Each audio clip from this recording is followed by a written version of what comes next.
todos, agradeciendo a Dios, a los señores de CAMES, Cámara Peruana de Comercio Exterior, al señor Sergio, por esta oportunidad en seguir compartiendo esta conferencia magistral. Esperemos sea de su agrado compartir este conocimiento y siguiendo con el curso de Administración Financiera como docente virtual, soy contador público colegiado, CPC, Aldo Alía Acuña Parcana, actual docente en el Instituto CIMAS y CAMEX, consultor, investigador en gestión pública y privada. En el curso de Administración Financiera, ¿no?, seguiremos aprendiendo el uso de las herramientas financieras como sustento, ¿no?, los estados financieros en cada elemento contable, utilizando sus ratios. Ahora vamos a ver con más detalle también el análisis horizontal y vertical, ¿no?, de los estados financieros. ¿Qué diferencia tiene uno de ellos? También siguiendo con el contenido de esta unidad 3, ¿no? Los casos prácticos como cuarta parte, lunes 23 de noviembre. Está programado, ¿no? Estos puntos ya hemos visto, digamos, lo que es ratio de liquidez, ratio de actividad. Ahora vamos a ver los ratios de solvencia, de rentabilidad, flujo de efectivo, los ratios de cobertura, y este es lo más importante. Una vez que yo tengo esta información, ya puedo visualizar mis análisis de los estados financieros en forma horizontal y vertical. Entonces, nos vamos al Excel, así rapidito para ganar tiempo. El día sábado nos habíamos quedado en este caso práctico número 16, que ya lo habíamos visto, pero quería darle un alcance, ¿no? Quería darle un alcance una vez que ya hemos resuelto. ¿Qué se determina aquí? Vamos a determinar el capital de trabajo y el volumen de negocio de trabajo. En el capital de trabajo se determina, ¿no?, utilizando las informaciones de los activos corrientes, restando con el pasivo corriente, ¿no? Pocas palabras, a más activo lo resto con los pasivos corrientes que tenga, esa es la información del capital de trabajo. En esta empresa, Eléctrico SAC, ¿no? ¿Sí? Tecnología de punta y Amazonía peruana. Y en la siguiente información, el volumen de negocio de capital de trabajo, que viene a ser ingresos sobre el capital de trabajo, ¿no? ¿Por qué el volumen de los negocios? Porque quiero saber cuánto, si ha habido ventas o no ha habido ventas, ¿no? Y a la vez si se ha utilizado con nuestro capital de trabajo. Entonces, esa es una manera de poder determinar, ¿no?, cuánto es el volumen en sí, ¿no?, de nuestros, ¿no?, a través de nuestros ingresos y a través de nuestro capital de trabajo, ¿no? Mire esta información que realiza la información. Entonces, vamos rapidito para alcanzar caso 17, vamos a ver el ratio de solvencia. Este ratio de solvencia, ¿no?, ¿qué cosa es? ¿Qué cosas se evalúan? Se evalúa la viabilidad, ¿no?, la viabilidad financiera a largo plazo de una empresa. Es decir, su capacidad para pagar sus obligaciones a largo plazo, como préstamos bancarios, bonos a pagar, etc. La información sobre la solvencia es fundamental para bancos, ¿no?, empleados, propietarios, tenedores de bonos, inversores institucionales, gobierno, etc., ¿no? Como tenemos acá, ratio de deuda. Uno de ellos es este ratio de deuda, ¿no?, también conocido como ratio de deuda a activos, ¿no? Es un ratio que mide el nivel de deuda de una empresa como porcentaje, ¿no?, de sus activos totales, y se calcula dividiendo la deuda total de una empresa entre sus activos totales. Como verán acá, la información. Disculpe que esté muy extenso, por los casos que lo tengo ahí debajo. Ratio, deuda total sobre activos totales. Vamos a ver un casito así rapidito para que lo puedan entender. Dice, calcule el ratio de deuda para Artesac sobre la base de información que se indica a continuación. me dan los estados financieros, ¿no?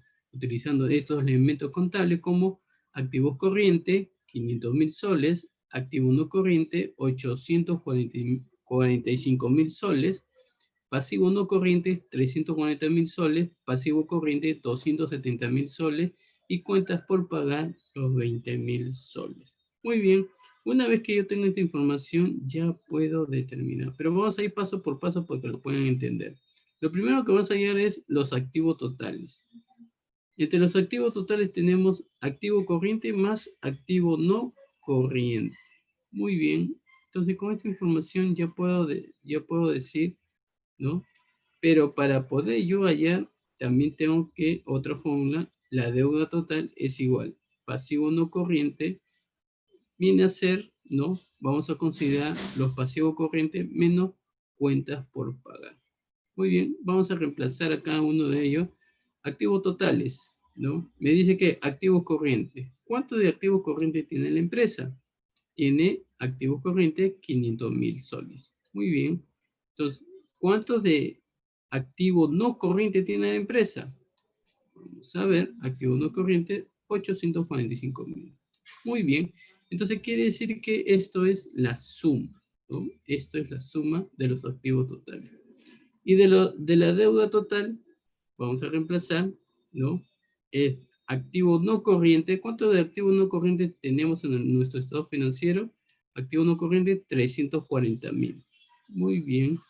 Entonces, con estos 340.000 voy a sumar, pero con los dos elementos que están entre paréntesis, pasivo corrientes y cuentas por pagar. ¿Cuánto tengo pasivo corriente? 270.000. ¿Y cuánto tengo en cuentas por pagar? 20.000. Entonces voy a restarle, ¿no? Voy a restar para que pueda, que el dato de pasivo no corriente sea considerado. Entonces, con esa información ya puedo determinar, ¿no? Ya puedo determinar, miren, miren, ¿cuánto activo total? Esta es la suma, ¿no? Esta es la suma que indica de los activos corrientes y no corrientes. Entonces, el activo total viene a ser la suma de esas dos informaciones que hemos brindado, perdón, disculpen, 500.000 más 845.000, sale la información 1.345.000. Y estos tres datos tenemos, primero se resta y de ahí se suma, ¿no? Y me sale la información 590.000. Entonces, lo único que voy a reemplazar, deuda total tengo 590.000, activos totales 1.345.000. Y me sale que es el 0.44, ¿no? Entonces, ¿qué quiere decir? Que mi ratio de deuda está, digamos, más catalogado en el margen, pues, ¿no? En ese margen de ahí. Siguiente, vamos a seguir con otro casito para que puedan entender del ratio de deuda, ¿no? Tenemos, analice la solvencia de las empresas antes, buena, contraria y después. De las empresas antes, de la empresa buena, de las empresas contrarias y de las empresas después. En base a los valores de ratio de deuda obtenido de Magum, ¿no? Magum viene a ser una empresa de inversión, ¿no? Una empresa de inversión que está evaluando de los años 2017, 2018, 2019 y 2020. Correcto. Entonces, Magum hace su análisis, ¿no? Hace su análisis de estas cuatro empresas, ¿no? Acá vamos a poner para que se pueden guiar. Este es el antes, es buena, la contraria, y este es la después. Estos son nombres de empresas, ¿ya? Estos son los datos que me dan, ¿no? Entonces Magu me dice, ¿no? Me da esta información y yo como especialista en finanzas le digo, ¿no? Esta es mi respuesta. Que la empresa, ¿no? La empresa antes y buena son empresas de servicio financiero. Y por lo tanto los competidores y su ratio de deuda durante los 4 años son notables diferentes de los coeficientes de deuda de la empresa contrarias y después que son minoristas. ¿no? Este es de acuerdo al análisis de los ratios que me ha determinado, ¿no? Mau. Segundo punto, ¿no? La empresa buena tiene mejores ratios de deuda que la empresa antes, ¿no? En los 4 años, excepto el ejercicio más reciente. Sin embargo, la diferencia es insignificante. El ratio para ambas empresas se ha mantenido en un rango estrecho de 13 a 15%. Miren, de 13, de 13 a 15%. En bueno, de 13 a 15, ¿no? Está hablando de la empresa buena. Sin embargo, la diferencia, ¿no? De 3 a 5, pero durante el periodo de 4 años, o sea, 17, 18, 19 y 20, lo que indica poco cambio en la solvencia de la empresa. La diferencia entre los ratios de deuda es más pronunciada en el caso de la empresa contraria y después. La empresa después, ¿no? Tiene una mejor ratio de deuda en los 4 años y también un margen significativo. El ratio de deuda de la empresa después ha mejorado a lo largo de los 4 años del 27.03 al 23.52. En el caso de la empresa contraria, aquí hay una mejora en 2017 al 2020, seguida de una escalada en el 2020. Como sabrán, miren, eso es lo que dice, de 2017 a 2020, cómo ha sido escalada, ¿no? Cómo ha sido escalada en sí, igualito que la contraria. Entonces, esa es una manera de poder determinar, ¿no? El uso de los ratios, ¿no? de deuda para ver si mayormente se aplican esto cuando son empresas de grupos empresariales, ¿no? Se puede determinar, ¿no? Con este análisis que se acaba de mencionar. Muy bien, vamos rapidito. Ratio de solvencia, ratio de deuda, patrimonio. ¿Qué cosa es un ratio de deuda de patrimonio? El ratio entre deuda y patrimonio es el ratio entre el pasivo total de una empresa y su patrimonio. Es un ratio de apalancamiento y mide el grado en que los activos de la empresa se financian con las deudas y el patrimonio de los accionistas de una empresa. ¿Y cuál es su fórmula? Su fórmula viene a ser ratio de deuda-patrimonio, pasivos totales sobre patrimonio. Muy bien, vamos a ver un casito para que ustedes lo puedan entender, ¿no? Calcule el ratio de deuda patrimonio de un negocio que tiene pasivos totales 3.423.000 y patrimonio 5.493.000. Muy bien. Entonces, como ya tengo la información, ¿no? Ya tengo los dos datos, lo único que voy a hacer es, ¿no? Reemplazar, ¿no? El pasivo total. ¿Cuál es el pasivo total? 3.423.000. Lo voy a dividir entre el patrimonio. ¿Cuánto tengo? 5.493.000. Entonces, eso quiere decir que el ratio de deuda patrimonio es de 0.62, ¿no? 0.62, que equivale, ¿no? Para el año fiscal, ¿no? Para el año fiscal en sí. Entonces, con esta información ya puedo determinar que este 0.62, el ratio de la deuda patrimonial, ha sido considerado. Siguiente, también tenemos, ¿no? Los ratios de deuda con intereses patrimonio, ¿no? Con intereses patrimonio. ¿Qué cosa es? Que el ratio de deuda con intereses patrimonio es un ratio de solvencia que mide la proporción de la deuda que genera intereses con respecto a la suma de la deuda que genera intereses y el patrimonio. O sea, la deuda que devenga intereses incluye los bonos por pagar, los préstamos bancarios, los documentos por pagar, etc. La deuda que no devenga interés, ojo, mucho ojo con ello, la deuda que no devenga intereses incluye la deuda comercial por pagar, las cuentas por pagar diversas, ¿no? El ratio entre deuda y patrimonio es un refinamiento del ratio entre deuda y activos. Mide qué parte del capital empleado, ¿no? Es decir, los recursos con los que la empresa paga un costo, es deuda. Una mayor deuda incluida en el capital empleado significa un mayor riesgo de insolvencia. ¿Y cuál es la fórmula, profesor? La fórmula sería ratio de deuda con intereses, patrimonio y patrimonio es deuda con intereses sobre deuda con intereses más patrimonio. O sea, van a dividirse, ¿no? Van a dividirse. Deuda con intereses entre deuda con intereses más patrimonio. ¿Ok? Vamos a hacer un casito así rapidito. Miran, calcule el ratio de la deuda patrimonio y deuda activo para la empresa El Mundial Asociado, ¿no? La información relevante de la empresa para el año fiscal es la siguiente. Me dan el estado de situación financiera, donde la deuda a corto plazo es 312 millones, en millones, ¿no? Cuentas por pagar, 3.023.000. Cuentas por pagar diversa, 2.972.000. Letras por pagar, 1.015.000. Ingresos diferidos, 1.932.000. Otro pasivo acumulado, 3.644.000. Deuda a largo plazo, 13.136.000. Pasivo por impuestos diferidos a largo plazo, 3.412.000. Otro pasivo a largo plazo, 3.702.000. Y todo ello, ¿no? Todo ello hace la suma, ¿no?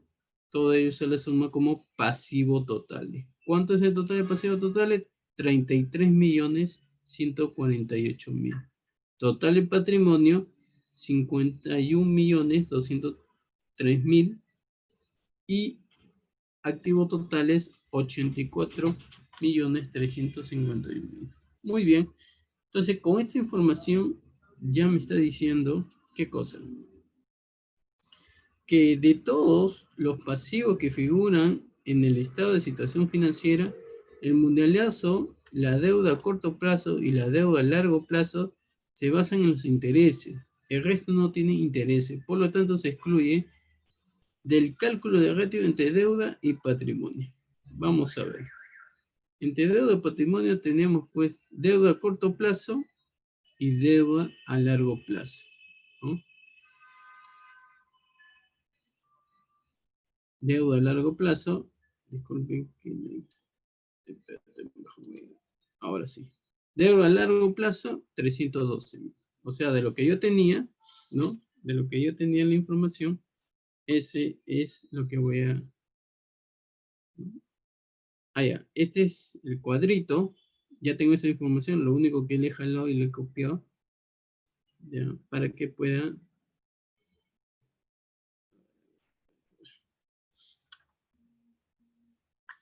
¿no?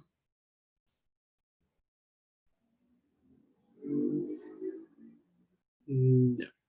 A ver. Deuda a corto plazo, los 312.000. Deuda a largo plazo, los 13.000, que viene a ser, miren, 175, que viene a ser, ¿no? Deuda a largo plazo. O sea, primero separo, ¿no? Para que puedan entender. Primero separo deuda a corto plazo y deuda a largo plazo. Luego, las deudas totales con intereses, ¿no? Viene a ser la suma de esas dos informaciones que hemos mencionado. Una vez que ya tengo la deuda total con intereses, accedo al total de patrimonio, como tengo como dato, ¿no? En el estado financiero. Luego de ahí, una vez que ya tengo la información, lo que voy a hacer es deuda basada, o sea, el capital empleado que viene a ser deuda basada en intereses más el patrimonio, ¿no? Más el patrimonio. Ya, estos dos. Estos dos. Entonces ya tengo capital empleado y de ahí tengo como datos pasivos totales y tengo como datos los activos totales. Con este análisis ya puedo reemplazar la información que me pide el ratio de deuda patrimonio. Deuda total con intereses, ¿no? Sobre deuda total con intereses más el total patrimonio. O sea, la información que ya la había sumado de las deudas a corto plazo, a largo plazo, lo voy a considerar aquí, ¿no? Considero, y luego la suma, ¿no? La suma de los dos, ¿no? Suma de los dos, y de ahí, una vez que lo he reemplazado, lo divido, ¿no? Y me sale esta información, ¿no? Y me sale esta información. ¿Qué quiere decir con él? O sea, de todos los pasivos que figuran en el estado de situación financiera de Mundial Asosac, la deuda a corto plazo y la deuda a largo plazo se basan en los intereses. El resto no tiene intereses. Por lo tanto, se excluye el cálculo de ratio entre deudas y patrimonio. Ahora, vamos a ver el otro ratio. Ese es el ratio, ¿no? Este es el ratio de deuda-patrimonio. Hay otro ratio entre la deuda y el activo, ¿ya? Entre la deuda y el activo. ¿Y cuál es la fórmula? Deuda total con intereses y sobre, o voy a dividir, activos totales, ¿no? Activos totales. La única diferencia más que cambia del otro es que es la deuda y patrimonio. Y este de acá solo lo va a cambiar activos totales. Ya tengo la información, ¿no? Está acá. Y acá también ya tengo la información activo total. Muy bien. Lo divido y esta es la respuesta, ¿no? Y esta es la respuesta en sí. La comparación del activo y la comparación del pasivo con patrimonio. Muy bien. Vamos a seguir avanzando. El caso práctico 20 habla sobre los ratios de cobertura de interés. Acá en este caso muy importante, ¿no? Pero ¿por qué el ratio de cobertura de interés? ¿No? Es un indicador de la capacidad de una empresa para pagar sus gastos de intereses con las utilidades disponibles. Ajá, está muy interesante. Calcula cuántas veces las utilidades operativas de una empresa, ¿no? Utilidades antes de intereses e impuestos. Pueden liquidar los gastos de intereses de la empresa. Un ratio de interés ganado más alto indica que los gastos de interés en la empresa son bajos en ratios con sus utilidades de intereses e impuestos, ¿no? Los famosos EBIT. Lo que indica una mayor solidez financiera a largo plazo y viceversa. El ratio de cobertura de interés por veces es una medida de la solvencia de una empresa, es decir, su fuerza financiera a largo plazo, ¿no? Que se determina. Puede ser mejorado, ¿no? Por el nivel de deuda de una empresa, obteniendo préstamos a un tipo de interés más bajo y aumentando las ventas, reduciendo los gastos operativos. Aunque algunas empresas se refieren al ratio de cobertura de intereses, es sutilmente diferente en el sentido de que se basa en los flujos de efectivo de las operaciones en lugar de en el EBIT, ¿no? ¿Y cuál es la fórmula, profesor? La fórmula de ratio de, de cobertura de intereses viene a ser utilidades, acá está, utilidades antes de intereses e impuestos sobre gastos de intereses. Esto de acá vienen a ser los pasos para poder llegar acá, ¿no? Yo tengo que tener estas informaciones para poder realizar este detalle. Vamos a ver un caso para que puedan entender. Dice, supongamos, ¿no?, que usted es un gerente de crédito corporativo en el banco Dinero Banco, ¿ya? Recientemente recibió, todo estoy haciendo al estilo académicamente por si acaso. Recientemente recibió solicitudes de dos empresas de bienes de consumo, empresa antes y empresa buena, para financiamiento a 5 años. Su jefe de cemento le ha pedido que haga un análisis preliminar del ratio, disculpe, del ratio, para evaluar si la solidez financiera de las empresas es lo suficiente, buena como para garantizar un análisis detallado basado en los flujos de efectivo. Así es. Ese va a ser mi herramienta, los flujos de efectivo, ¿no? A continuación se presentan extractos del estado de situación financiera y el estado de resultado. ¿Qué me dan? Elementos. Pasivos totales, empresa antes, 15 millones, empresa buena, 30 millones. Activos totales, empresa antes, 30 millones, y empresa buena, 40 millones. Las utilidades antes de intereses e impuestos es 2 millones y medio, y en la empresa buena, 2 millones. Los gastos de intereses, 1 millón, en empresa antes y empresa buena, 1 millón y medio. Ok, entonces con esta información ya puedo determinar lo siguiente. Pero antes de hacer la cobertura de intereses, lo primero que me va a pedir, ¿no? Ratio de la deuda en la empresa. ¿Cuál es la fórmula? Pasivos totales entre activo total. ¿Y cuánto tengo en pasivos totales? Tengo esta información. Tengo los 15 millones, ¿no? Ahí está en el cuadro. 15 millones. Y los activos totales, los 30 millones según el estado de situación financiera. Y me da esta información. 0.5, ¿no? 0.5.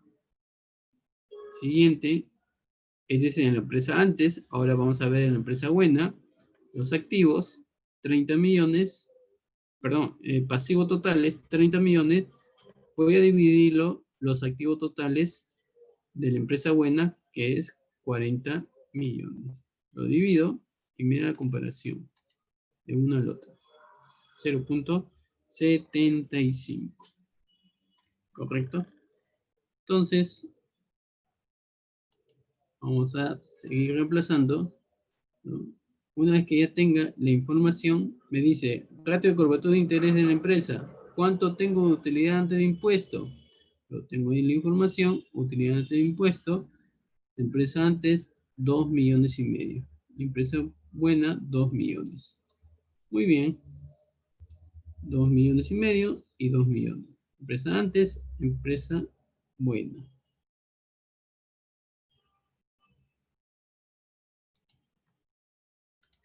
So, la diferencial. Muy bien. Entonces, ¿cuánto tengo de gasto de intereses en empresa antes? Gasto de intereses 1 millón y en empresa buena 1 millón y medio. Muy bien. Entonces, cada uno ya tiene su información. 2.5 y 1.33. ¿Qué quiere decir con esto? Que los ratios indican que la empresa antes tiene una mejor posición financiera que la empresa buena. Porque actualmente el 50% de sus activos totales se financia mediante deuda, ¿no? En comparación con el 75% en el caso de la empresa buena, ¿no? 50%, 75%. Además, la empresa antes es mejor en el pago de sus gastos de intereses, como lo indica su ratio de interés ganado por veces de 2.5. 2.5. En comparación con 1.33 en el caso de la empresa buena, lo que significa que la empresa antes puede soportar un gasto de interés de 2.5 veces su gasto de intereses corrientes, mientras que la empresa buena apenas puede pagar sus gastos de intereses corrientes. Así es. Es posible que la empresa buena no esté en condiciones de asumir ninguna obligación de deuda adicional. Ahora se ven por qué es muy importante en hacer los ratios. Vamos a avanzar. Ratio de cobertura a carga fija. ¿Qué cosas es? Es un ratio de solvencia que mide la capacidad de una empresa para cumplir con sus obligaciones financieras fijas. Normalmente, el cargo fijo incluye los pagos de intereses y los pagos de arrendamiento.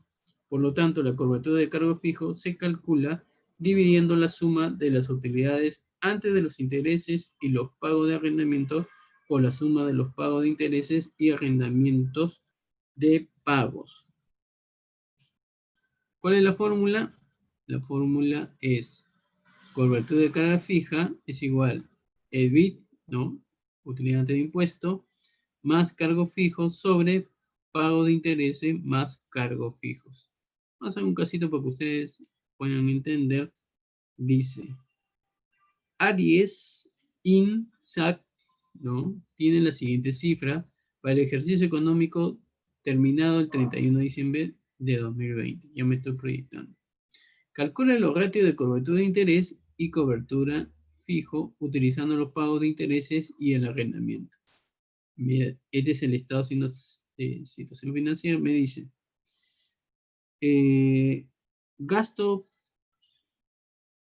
el gasto por intereses, ¿no? Que son incluidos los gastos por intereses de la obligación de arrendamiento de capital, 70 millones. EBIT, o sea, utilidad antes de impuesto, 570 millones. El ingreso por intereses, 12 millones. Pagos de intereses relacionados con arrendamientos distintos de los arrendamientos de capital, 55 millones. Alquileres de arrendamiento operativo pagados, 40 millones. Alquileres de arrendamiento capital pagado, que viene a ser tanto el capital como el interés, 50 millones. Y el interés sobre el arrendamiento de capitales incluido en los pagos, 10 millones. Entonces, con estos datos que me dan, ya puedo determinar cada uno de ellos. Pero ojo, aquí les he separado para que ustedes se pueden guiar. ¿Qué dice? El pago de arrendamiento viene a ser, ¿no? El pago de arrendamiento viene a ser, vamos a detallarlo. Primero vamos a hacer paso por paso. Pago de arrendamiento. ¿Qué voy a considerar? Alquiler de arrendamiento operativo pagado más alquiler de arrendamiento de capital pagado, ¿no? Hago la suma y me dan la información que es 90 millones. Perfecto. Luego, los pagos de intereses más pagos de arrendamiento. ¿Qué dato voy a considerar? Pago de intereses más pago de arrendamiento. 55 millones más 90 millones. La suma hace 145 millones. Perfecto. Entonces, con esa información ya puedo decir, ¿no?, que la cobertura de pago fijo es lo siguiente, ¿no?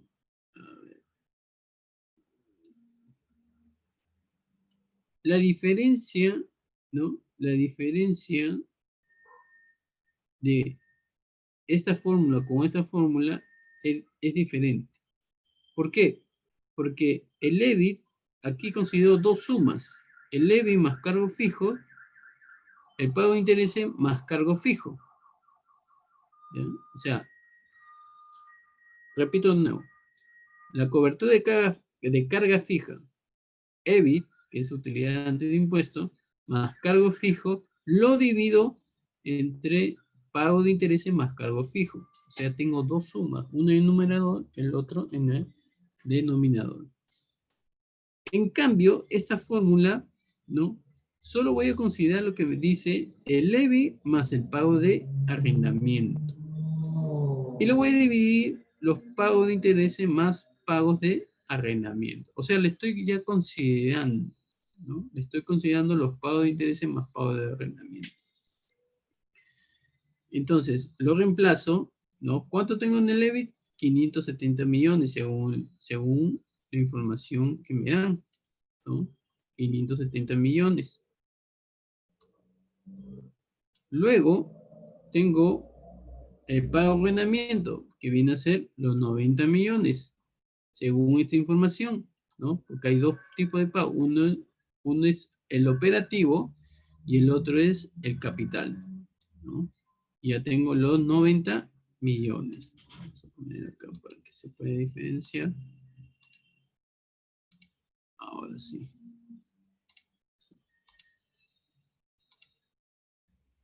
Y el otro, ¿no?, lo divido entre lo que me dice pago de intereses más pago de arrendamiento, los 145 millones.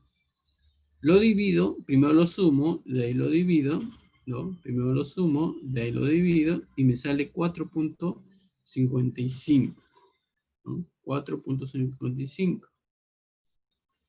Vamos a ir.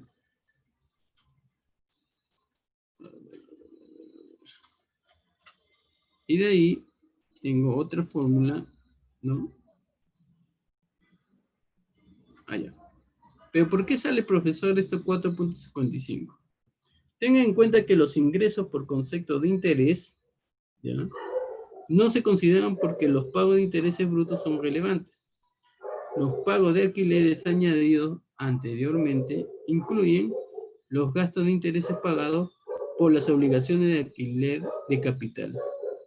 O sea, la totalidad de los gastos por intereses, incluida la parte relacionada con el arrendamiento financiero. O sea, estos dos, ¿no?, de lo que hemos hecho. Y se exagera el numerador al contabilizar 2 veces los gastos por intereses de los arrendamientos financieros. Entonces, esa es la primera parte. Vamos por la segunda parte. La segunda parte viene a ser, ¿no?, el cálculo más analítico, ¿no? A veces es un dolor de cabeza para los que realizan estos tipos de análisis, pero es algo utilizando matemática financiera. ¿Qué me dan? Los pagos de arrendamiento excluyendo los intereses, ¿no?, los intereses de arrendamiento de capital. ¿Qué tengo aquí? ¿Qué dato voy a considerar? El pago de arrendamiento menos los intereses sobre arrendamiento de capital incluido en los pagos, ¿no? Reemplazo la información, 90 millones más, menos, porque voy a restarle 10 millones, ¿correcto? Y me lo dan en el estado de situación financiera, la información.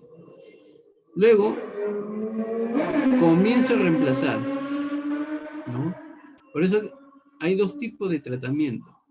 Por eso hay dos fórmulas que yo les estaba explicando. ¿Dónde está? Este de acá. Uno, cuando son pagos de intereses, y otro, cuando son pagos de intereses más cargos, ¿no? Y eso es lo que se va a hacer.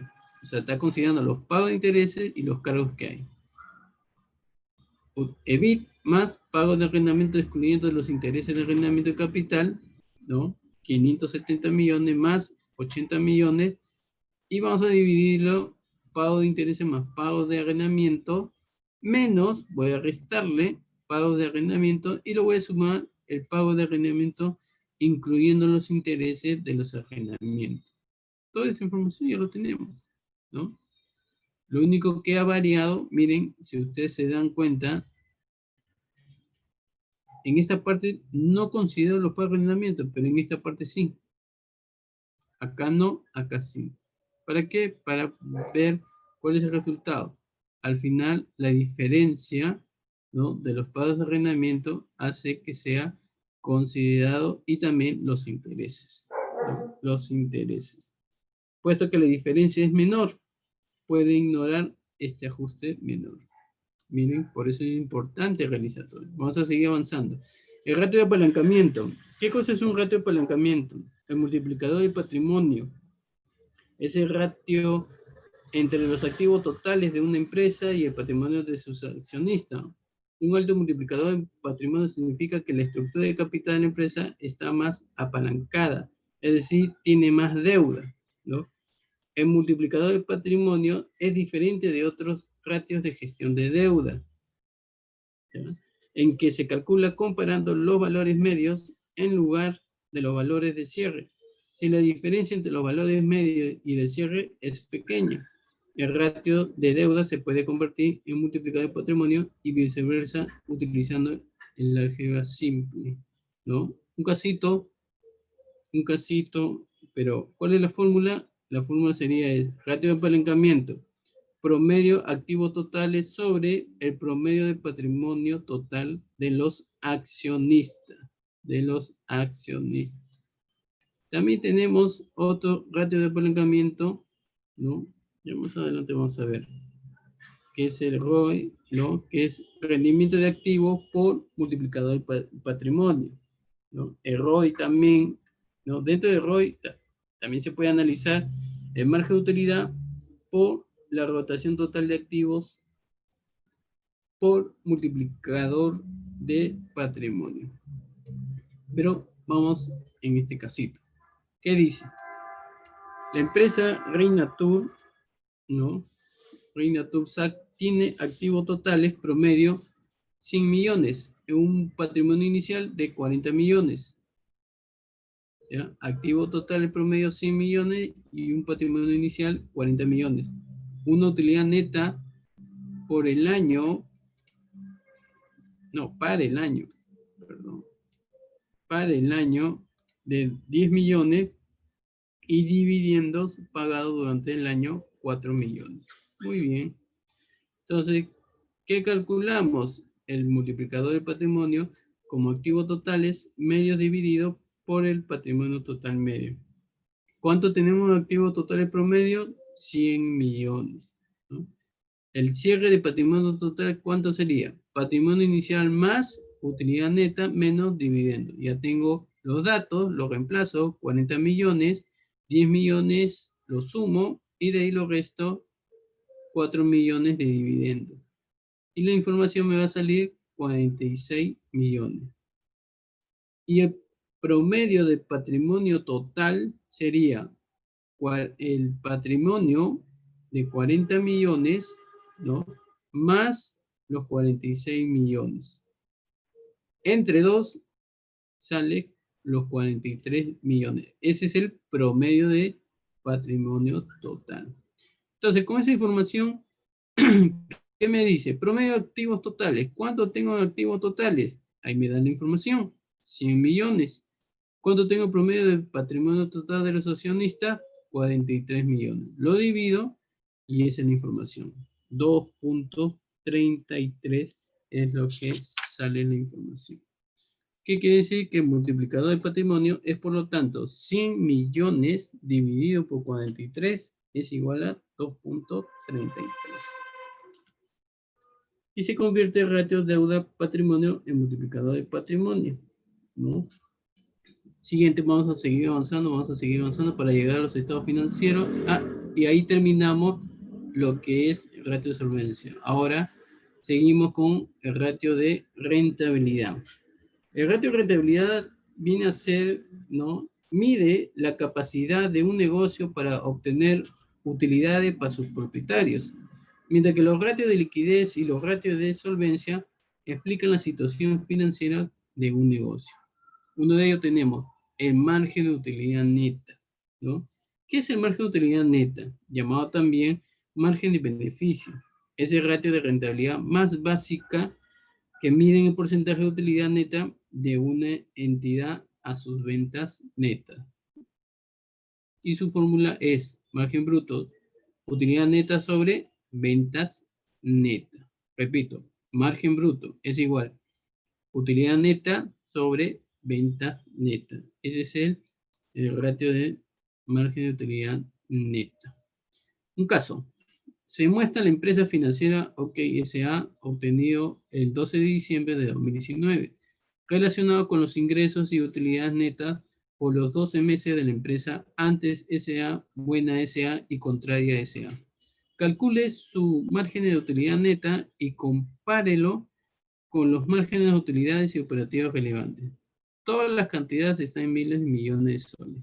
Por ejemplo, tenemos los siguientes elementos contables. Ingresos, antes, ¿no? 34.66, buena, 96.33 y contraria, 31.59. Utilidad neta, 8.28, 16.98 y 3.28. Margen bruto, 0.91, no hay margen bruto en la buena, pero sí hay en la contraria 0.89. Y en el margen operativo tenemos 0.39, igualmente en la buena 0.39 y en la contraria 0.27. Entonces con esta información ya puedo trabajar para realizar. ¿Qué voy a considerar? Primero las ventas. ¿Cuántos de ventas tengo?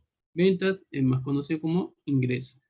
Ventas netas, ventas brutas menos IGB, menos descuentos, menos devoluciones de ventas. Ok, entonces lo único que voy a hacer es considerar, ¿no? Considerar que la empresa antes es el más rentable de las tres empresas, ¿no? Miren, lo que he hecho es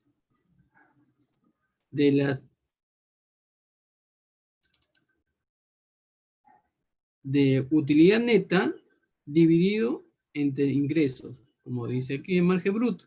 ¿no? Como margen bruto. Entonces me da 23.89. La buena, utilidad neta, dividido entre ingreso, 17.63, y utilidad neta, 3.28 entre 31.59. En sí, ¿cuál es el análisis? ¿No? Que la empresa antes, SA, es el más rentable de las tres empresas, ¿no? Miren, es la más rentable. ¿Por qué?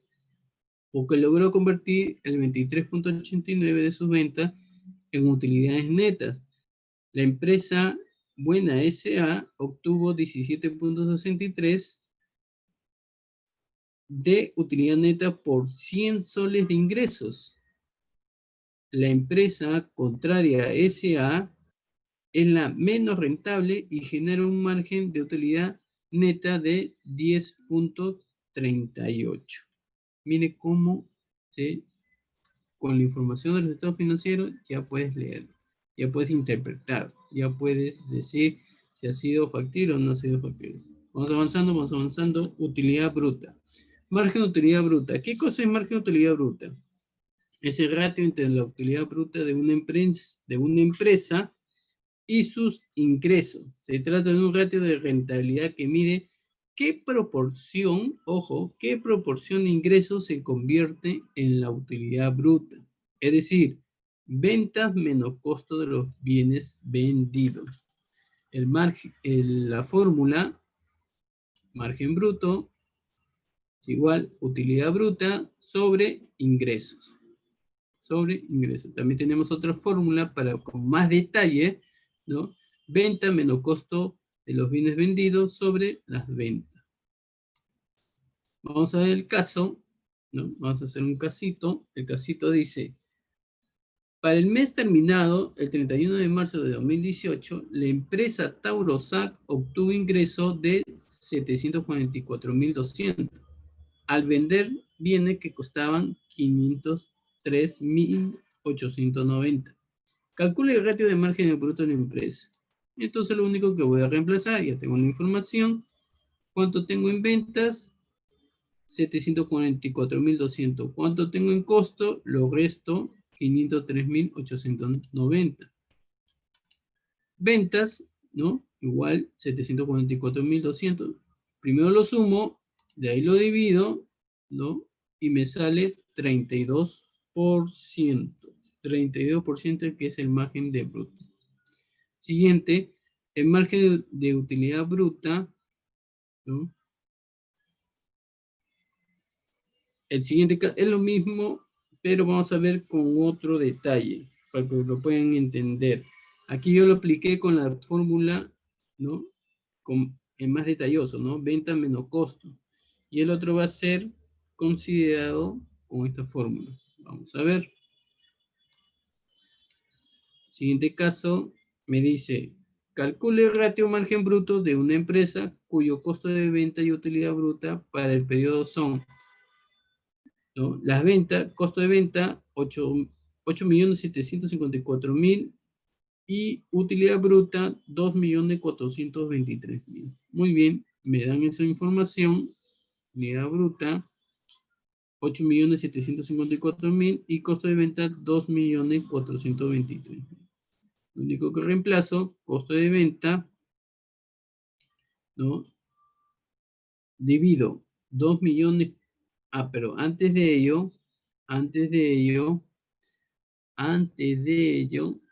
si yo tengo costo de ventas y tengo utilidad, entonces yo puedo determinar cuántas ventas tengo, ¿no? Porque es lo que me piden, cuánto es la venta, ¿no? Y no tengo ese dato. Y lo único que voy a hacer es sumar, ¿no? Como sabrán, que ventas menos costo da utilidad bruta, ¿no? Ojo, ventas. El estado de resultado, ¿no? Tenemos ventas, ¿no? El estado de resultado es así. Ventas. De ahí viene menos costo de ventas.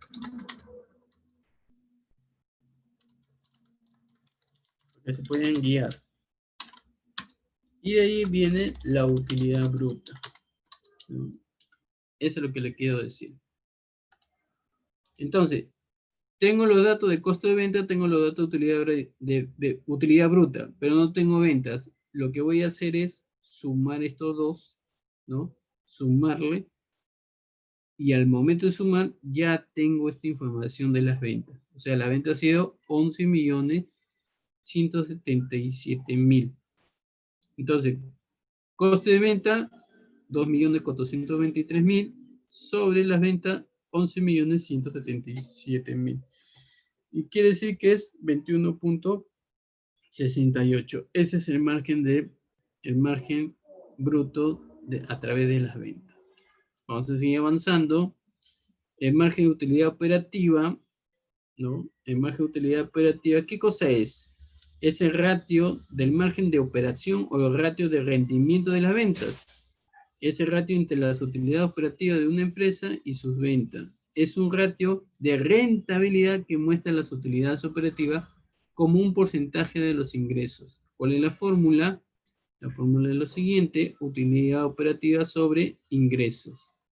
Entonces lo reemplazo, vamos a un caso así rapidito. Dice, determina el ratio de margen operativo de la empresa dado que sus ventas son 928.300 y sus utilidades operativas son de 113.200 para el mes.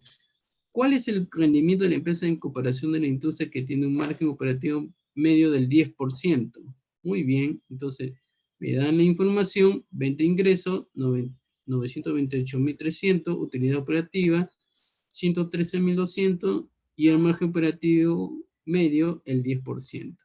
Entonces, lo único que voy a hacer es reemplazar, ¿no?, la fórmula del margen, de ratio de margen operativo, utilidad operativa, 113.200 dividido ingresos, 928.300.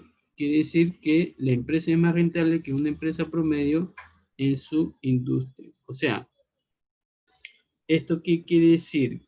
Que las utilidades operativas son los mismos que las utilidades de los intereses y los impuestos, tanto que las cifras de utilidades operativas como la de ingresos se pueden obtener en el estado de resultado de una empresa. Siguiente, vamos a seguir acelerando. El ratio de rendimiento de los activos, ¿no? ¿Qué cosa es este ratio? ¿Qué me va a medir? Es el ratio de rentabilidad que mide la eficacia con la que una empresa ha utilizado sus activos para generar utilidades. Muy bien, ¿y cuál es la fórmula, profesor? La fórmula sería que retorno de activos, el famoso ROA, utilizando los datos de utilidad neta anual sobre los activos totales promedio. Vamos a ver un casito así rapidito. Los pasivos totales y patrimonio total a 31 de diciembre de 2019 fueron 942.000 y 1.610.000 durante el año terminado, 31 de diciembre de 2019, y la empresa obtuvo un ingreso neto de 315.000 soles. ¿Cuáles fueron los activos totales de la empresa el 1 de enero de 2019, dado que su ROA para el año fue de 0.12? Entonces, lo que voy a hacer es, si ya me está dando la información, utilidad neta 315.000, ¿no? Los 315.000, el ROA 0.12, pasivo total es 942.000 y patrimonio total 1.610.000. Muy bien, vamos a reemplazar utilidades netas, o sea, primero el promedio de los activos totales. Utilidad neta sobre el ROA. Lo reemplazo, tengo la información y me sale 2.625.000. Perfecto. Luego, la finalización de los activos totales. Esta es la suma, pasivos totales más patrimonio totales. Tengo la información, lo sumo y me dice que es 2.552.000. Y como último, el inicio de los activos totales viene a ser 2 por el promedio de los activos totales, restando con la finalización de los activos totales. Lo reemplazo, ya tenemos la información, ¿no?, de cada uno de ellos, y el inicio de los activos totales es 2.698.000. Muy bien, esa es la solución. Siguiente, el retorno de capital empleado. Este retorno de capital empleado, ¿no? Viene a ser el rendimiento, ¿no? De los ratios entre la utilidad neta operativa de una empresa y su capital empleado. Mide la rentabilidad de una empresa expresando su utilidad operativa como porcentaje de su capital empleado. ¿Cuál es la fórmula? El ROCE, ¿no? El ratio de operativo de capital empleado, llamado ROCE, utilidad operativa neta sobre el capital empleado. Vamos a un casito así rapidito. El patrimonio promedio de los accionistas y el capital promedio empleado de una empresa durante el ejercicio contable terminado el 31 de diciembre de 2020 fueron 348.000 y 120.000. La utilidad neta durante el periodo fue de 40.000 soles. Calcule la rentabilidad del capital empleado de la empresa. Lo reemplazo, tengo los datos, ¿no? Que voy a obtener. Utilidad operativa neta dividido patrimonio promedio más capital promedio, ¿no? Reemplazo la información y me dice que ROCE es 10.47, ¿no? 10.47. O sea, que esta información ha sido considerada. Siguiente, vamos a hacer rapidito, 27, el ratio de rentabilidad sobre el patrimonio. Que una empresa cuenta con una rentabilidad. ¿Qué cosa es un ratio de rentabilidad sobre el patrimonio? Muchos emprendedores me preguntan, ¿no? Y yo les digo, mira, más práctico, es el retorno del patrimonio, ¿no? Quiere decir que es el ratio entre las utilidades netas de un negocio durante un año y el patrimonio medio de los accionistas durante ese año. Es una medida de rentabilidad de las inversiones de los accionistas y muestra las utilidades netas como un porcentaje del patrimonio. Su fórmula es utilidad neta anual sobre patrimonio promedio de los accionistas. Muy bien, lo único, vamos a ver el caso. Una empresa cuenta con una rentabilidad neta de 1.722.000 durante el año que termina el 31 de diciembre de 2020 y el patrimonio de los accionistas al 31 de diciembre de 2019 y el 31 de diciembre de 2020 fue de 14.587.000 y 16.332.000. Me dice, calcule su rentabilidad de patrimonio para el año que termina el 31 de marzo de 2020. Tengo la información, ¿no? Ya lo separé y lo único que voy a determinar. ¿Qué voy a determinar? El promedio de patrimonio de los accionistas. Acá mucho ojo, señores, señoritas, mucho ojo aquí. Lo que voy a considerar es la suma de cuántos patrimonios de accionistas hay del 2019 y 2020, ¿no? Como dice, como lo reflejan aquí. Y lo divido entre dos. Esta información se llama promedio de patrimonio de los accionistas. Una vez que tenga el patrimonio, ¿no? El promedio del patrimonio de los accionistas, recién aplico el ROE. Recién aplico el ROE. O sea, utilizo la información rentabilidad neta, me dan como dato, y lo divido el promedio, que ya lo realicé. Y me dice que es el 11%. El 11%. Vamos avanzando así rapidito. El ratio de rentabilidad sobre el patrimonio. Este ratio es de sobre patrimonio, ¿no? También es un casito, ¿no? El anterior que el 27. Los activos totales y pasivos totales de la empresa Benfica S.A. el 1 de enero de 2019 fueron 2.342.000 y 1.383.000, que viene de 2020 y de 2020. Y la utilidad neta, 242.000. Y el patrimonio de esos accionistas aumentó 312.000. Calcule el ROE de la empresa Benfica, ¿no? Ya tengo la fórmula, tengo los datos, y lo único que voy a hacer, primer paso, patrimonio inicial de los accionistas. Tengo los datos, activos totales de 2019, menos los pasivos totales de 2019. Activos totales y pasivos totales. Lo resto, y esa es mi información. Y de ahí me voy con el otro análisis, patrimonio de los accionistas finales, ¿no? Uno es inicial, el otro es final, ¿no? Patrimonio inicial de los accionistas más patrimonio, ¿no? Reemplazo la información, ¿no? Que ya tengo, o sea, esta información menos este patrimonio. Y ya tengo el final, ¿correcto? Entonces, ahí recién aplico el promedio de patrimonio de los socios. Primero, antes de hacer el rendimiento, el promedio. Es muy importante el promedio de patrimonio.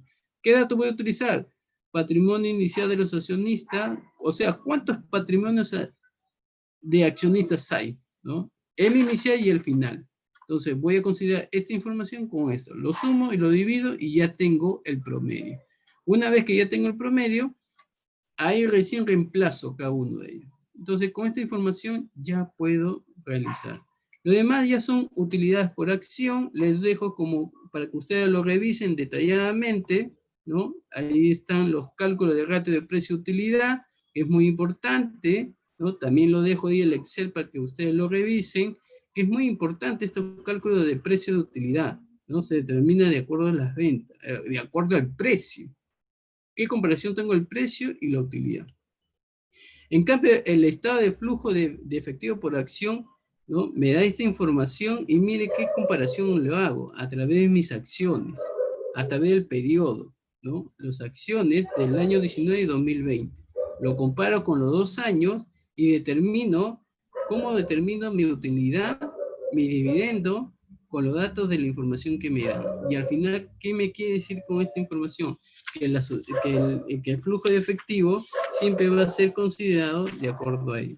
Y como último punto, para ya finalizar, que el cobertura, ya para finalizar el cobertura, también las utilidades, ¿no? Revísenlo bien, es un análisis muy lindo para enfocarlo bien, y este es el análisis vertical y horizontal. El vertical, ¿no? Siempre tienen que considerarlo, ¿no? La información, más práctico. Considero esta información dividido en total de activos, ¿no? Para que ustedes se puedan dar cuenta. Este es el total. A ver, manejo con 2 estados financieros. Ya para finalizar, Sergio, dame un minuto para finalizar. Este es el estado de situación financiera y este es el estado de resultados. He utilizado 4 periodos. Los de activo, pasivo y patrimonio con los datos respectivos y el estado de resultados, ¿no? Utilizando hasta la utilidad neta, ¿ya? ¿Qué voy a hacer en vertical? ¿No? Así breve nada más. Voy a utilizar, ¿cómo me sale esta fórmula, profesor? Considero el dato de la información en efectivo, lo divido entre el total de activo. Ese es el vertical. Y de ahí lo bajo, ¿no? Y de ahí lo bajo. Solamente dividir. Un truco. Desde el primero, ponerle dólar, ¿no? O sea, al total de activo, el dato del total de activo, ponerle dólar. O sea, dólar B, dólar al número que corresponde a la celda. Y de ahí lo bajan. De ahí lo bajan y la información le va a salir como está. Y así sucesivamente. En cambio, el horizontal, como su nombre lo dice, ¿no? También utilizo el estado de situación financiera y resultado. Lo único que voy a hacer es considerar del año actual dividido entre el año anterior. Miren la información, ¿no? Miren, el año actual dividido en el año anterior. Y el truco, bájalo, cada uno y te sale la información. Este es el análisis, horizontal y vertical. ¿Qué comparación me dan? ¿No? ¿Qué comparaciones, qué considerable es cada elemento que hay en los estados de resultado? Espero que haya sido de su agrado esta información. Les dejo el Excel ya resuelto los casos para que ustedes lo revisen, ¿no? Y le dejo esta frase: los mercados pueden mantener su irracionalidad más tiempo del que tú puedes mantener su solvencia. J.M. Keynes. Muchas gracias. Gracias, Cames. Gracias, Sergio. Espero que esta información haya sido de su agrado. Y hoy día finaliza el módulo 1 y mañana empezamos el módulo 2. Que Dios me lo bendiga. Muy buenas tardes.